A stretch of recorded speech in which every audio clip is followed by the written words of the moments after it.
Today we're doing a short on this RX7. So even though we finished painting it, we went to move it, turned it on, turned it off, and it basically flooded itself because it turned it on, turned it off too quickly.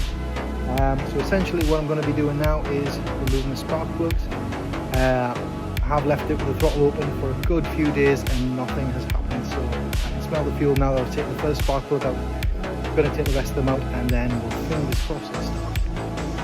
As you can see, there's one of the HT leads, and there's a little slot. Just take that first spark plug out, and then take the rest of them out.